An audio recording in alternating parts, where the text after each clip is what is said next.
I've got Liberal Senator from New South Wales, Hollie Hughes, on the phone right now. Hello, Hollie. Good afternoon, Smithy. Are you taking a whole new approach to what you say on the phone and who makes phone calls to you and what phone calls you're making to someone else? Because with a National Anti-Corruption Commission in the House, you'd never know what they're chasing, and there'll be all sorts of gossip and scandal doing the corridors about who's in trouble and who's not. What's your reaction to the first week of the National Anti-Corruption Commission? I think if it is politicised, that's a very sad outcome because the vast majority of people, and really the vast majority of people, go into public life for the right reasons. It is very few people that ever get caught up in sort of improper behaviour. And I think the other thing to note from a federal parliamentary perspective is federal parliamentarians have very few direct lines to things like procurement, changing development zones, all those sorts of things that have in the past been sort of the gateway for corruption, if you like, where developers want land rezoned or things purchased for building of new public buildings or whatever. That sort of doesn't really happen at a federal level. So right. To me, it's always seemed a bit strange. Any of those procurement issues and relationships with providers are actually handled by the bureaucracy rather than ministers. So it'll be interesting to see if there's any sort of referrals within regards to those relationships and whether there's improper relationships between those that are responsible for procuring, I don't know, rental properties for parliamentarians. We don't procure our own offices, but certainly the department looks after us in that. So, there's all sorts of things that perhaps there could be areas where inducements might be made, but they're certainly very rarely within the realm of the actual federal parliamentarians or ministers themselves. So, and I hope it doesn't become politicised because people won't be able to do their work if they feel like at any moment they're going to be referred, as I heard you just say, an administrative error or, something that's... there was an article last week about a colleague of mine who'd actually done nothing wrong on some of his family reunion travel when he had been away. His wife had met him when he had further meetings and inquiries away, and yet they wrote a story about how that was what happened and how much it cost. And then the newspaper puts at the end of it, we're not suggesting, that they did anything wrong, but that's sort of their disclaimer for now you can't sue us, but we've made you look like you were doing the wrong thing. And that's sort of, it's a nasty, horrible part of people that are genuinely trying to do the right thing in public service. And it's unnecessary. It really is. And quite frankly, a lot of the media need to be smarter about these sorts of things. Because if we want to attract good people to politics, we want to attract good people to public life, we don't pay what the corporate sector pays.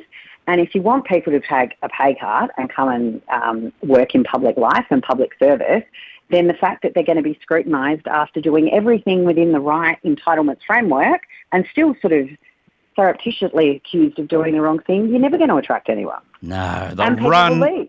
They'll run for their lives, of course. Not because they're doing the wrong thing, but they can go and earn a lot more money in the corporate sector without being put through the ringer every time they turn around. Without the grief. Now, this social media bill being debated at the moment is just gross to me because now we'll have Australia's Communications and Media Agency deciding what the truth is and whose truth deserves punishment and whose truth is allowed to go through to the keeper. We don't need these quasi-government bodies wielding even more power than they already have. Now, I know ACMA has about, I think it's 25 staff. Well, they'll have 300 staff if their duty is to sift through everyone's social media posts in Australia to work out who's telling misinformation. Well, I've got to say, Smithy, I did actually read some of this thing and I thought, well, maybe I might spend some time going through some of the comments on my social media posts and where people make absolutely unfounded and gross comments towards me. Yeah. Maybe I'll refer them. We might, if this is the way they want to play it, maybe we'll refer some of the revolting things that get said about me that I normally just let go to the keeper. But some of these people write emails to me as well as social media posts with their names and address and phone numbers and all sorts of contact information. And maybe we'll start referring them. And because this is all about controlling a message. So at the moment it's about controlling the message on the yes, no and the voice to Parliament. It'll continue on as Albanese, if he wins the next election as promised, will be going to a referendum on the Republic. And so there'll be about controlling information there. But, it means if you say anything that masks do not stop transmission of COVID. It's been pretty much proven now. But you try and say that with any of the chief health officers around, they'll have you shot down in a heartbeat. Yeah. But this is the sort of thing. It's a fundamental tenet of democracy is free speech, that you can make up your own mind. And these exactly. We know when we read social media, it's someone's opinion. It may not be true. Do we really need that spelt out by eradicating them from the platform? Mate, if you're getting your news from social media and people's opinions of what's happening, you really need to open up your world, because it is rubbish on social media. Nothing, if anything, is always purely factual. It's always tainted with opinion. And if that's where you're getting your news, that's where you're deciding your opinions on things from, get out a bit wider, my friends, because that's not your best source of information. It's funny, I set up an account on Twitter for the business that I've just opened called the Media Trainers. Yeah. And I was wiped out. I was cancelled. And I followed it up and sent one of these, please help, why have I been cancelled? And my explanation to them was, I don't understand why I've been cancelled, because I haven't sent a post yet. I haven't said a thing. I've just set up something that said the Media Traders. We hadn't even started, still haven't started. We're still doing some work behind the scenes on how we will use it, but not one post, and I was cancelled. So they're trigger happy, Hollie. They're trigger happy already without a policeman. But it's anti-conservative views, and that's what we know. Any of those viewpoints that are being cancelled are conservative viewpoints, and that's what the left wing. And you look at any left-wing dictatorship going back in history, it was never about free speech. It was about squashing free speech. Just look at China. Not quite the bastion of human rights and free speech, being run by a dictatorship. And if that's what the Labor Party think they want to bring in here, well, Australians need to wake up very, very quickly, because it's very, very dangerous. Yeah, you can see right through this. It's about, getting rid of conservative voices, maintaining their, stranglehold on power. It's exactly what it is. This social media bill, I know it'll come up again and again, and we don't need to go any further with it. But it is about the Labor Party trying to find ways of ensuring their power. And yet, look at the exemptions. Look at the exemptions, and it includes government. Right. Exemptions include government. Yes. But all you need to know. But all we want is not a government that wants to try and find out how they can stop free speech on social media. All we want is a government that doesn't, want one race to have access to the executive of government. We want a government who can look after us financially right now, because we're on a hiding to nothing with our mortgages in particular. And your colleague, fellow Liberal Angus Taylor, has said that the Labor government is just pouring more fuel on the inflation fire. This is why we've got another, interest rate rise almost today. Luckily, they've kept it on hold, but it could happen in a month's time. We can't seem to put the flames out on inflation because they keep putting people's wages up.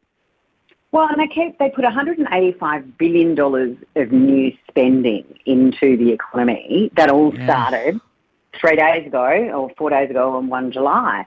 And a lot of the cost of living relief pressure, and I say that in inverted commas, is specifically designed to go to those on welfare payments. These are the people who don't necessarily have the capabilities to save any money. Any extra money they get will be spent, which will continue to add inflationary pressures. Yeah. The fact that we had an estimated $4 billion surplus, keep in mind off the back of the resources boom that was also done under the previous government, you would have had to have just been absolutely spectacularly stupid not to manage a surplus in the previous year with commodity prices. But the fact that Treasury, just a couple of months on, have proven to have got it so wrong that it looks like we're now going to be in excess of a $20 billion surplus. Anyone else would know that this was, you should be spending, paying down debt. You should be reducing your spending. That's what households have to do. And that's what the government should be doing. You rein in your spending and you pay down debt. And if you talk to any mum and dad on the street, but if you talk to mum and dad on the street, it's exactly what they're trying to do. They're trying to pay down their debt because their rates have gone up so much, and they're bringing in their spending. They're reining in their spending. And yet we've got a government here who is just hell-bent on putting more money into the economy and spending, which is going to keep this inflationary cycle going. And yet I think a lot of people have breathed a sigh of relief today that rates haven't gone up again today. But that money announced in the budget in May has just started to hit this month. I don't think Australians should be starting to breathe comfortably that this cycle of rate rises has ended. I think, unfortunately, we're going to see at least 2, if not 3 more. So irresponsible. Now, Australia's world first blanket ban on vaping without a prescription will make the problem worse, according to experts from the Australian National Advisory Council on Alcohol and Other Drugs. Private correspondence among members of the council shows some are alarmed at the crackdown. You've been on this track for quite some time, haven't you? A couple of years now. I actually chaired an inquiry into this about 3 years ago. And, I got to tell you, Chris, when I started on this, it all started because under our government, Greg Hunt was the health minister who proposed a blanket ban on vaping. I didn't even know what it was. I literally had no idea what it was. But as a Liberal, I don't believe on blanket bans of anything. And I think if you're an adult and you want to inhale nicotine through a cigarette, through a patch, through a gum, through an inhaler, if you want to take nicotine through a vape, if you're an adult, that's up to you. It just, to me, was just ridiculous. So I was one of at least 27 coalition MPs backbench who signed a letter to Greg Hunt going, didn't bring this through the party room. No, thank you. And that led to me chairing an inquiry where the recommendations that were made by myself and Matt Canavan in opposition to the Greens and the Labor Party was that this should be a regulated and licensed product in the same way alcohol and cigarettes are, that it is banned in regards to access to under 18s, in the same way cigarettes and alcohol are. But through this prescription model, there's a couple of things here. It makes it a medicine. So therefore it is exempt from GST. Whereas if you make it a consumer product in the same way cigarettes and alcohol are, it is then GST inclusive. So you actually can source revenue from their sales.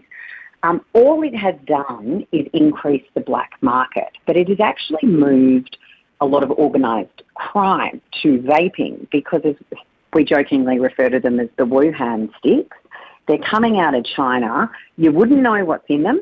You don't know the content of nicotine. They're coming in these containers. Border Force are the first to admit that they cannot keep up with this, but they don't have the resources.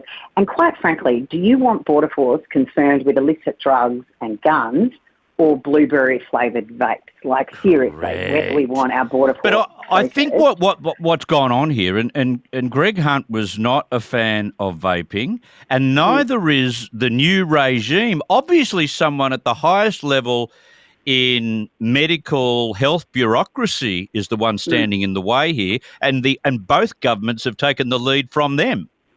They have, absolutely. And I've spent a great deal of time at estimates with Professor Skerritt, who's now left the TGA. And I remember one exchange with him where he told me during inquiry there were 500,000 vapers and in Australia, and they were going to do this big advertising campaign to make sure that they knew about the prescription model. And we were at an estimates hearing, and I asked him what was the engagement like, what advertising have they done, and he said to me, it's been extraordinary, Senator Hughes. We did a campaign via Facebook, and we had 2 million individual hits at looking what this was. And I went, oh.